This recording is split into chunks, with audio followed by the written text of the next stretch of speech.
বর্তমানে যেখানে আছে এটি কিন্তু ব্রুনেই রাজধানীর পাশের যে রাস্তাগুলো আছে, বেসিক্যালি এই রাস্তাগুলোর সাথেই আমি হাঁটতেছিলাম এবং এখানকার যে গাড়িগুলো আছে সবকিছু কিন্তু কার আর ট্যাক্সি এবং বাস, হাতে গোনা কয়েকটা আছে সরকারি বাস এবং কিছু কোম্পানি, বড় বড় কোম্পানির বাস রয়েছে। তবে এগুলো সময় অনুযায়ী তারা চলাচল করে থাকেন, তারা নির্দিষ্ট স্থানে তারা ময়লা ফেলিয়ে থাকেন।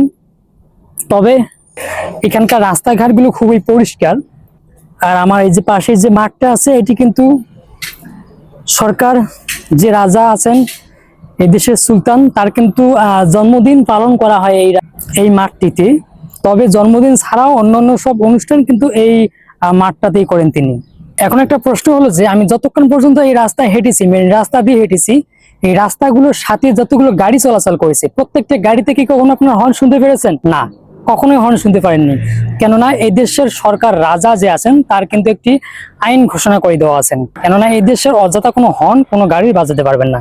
যদি অযথা কোনো গাড়ির হর্ন বাজায় তাহলে কিন্তু সেই ব্যক্তির, অর্থাৎ যে গাড়ি চালক আছেন তার কিন্তু $50 কিন্তু জরিমানা করে দেওয়া হয়েছে।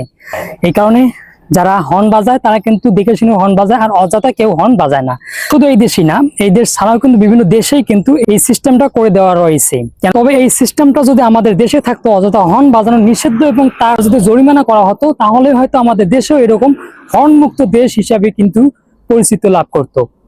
এই দেশের প্রত্যেকটি রাস্তায় কিন্তু ট্রাফিক সিগন্যাল দেওয়া রয়েছে, আর এই ট্রাফিক সিগন্যালের উপর ভিত্তি করে কিন্তু প্রত্যেকটি গাড়ি কিন্তু চলাচল করে থাকে না। তবে কেউ যদি এই ট্রাফিক সিগন্যাল অমান্য করে যদি কেউ ক্রস করে চলে যায়, তার জন্য রয়েছে এই সিসি ক্যামেরা।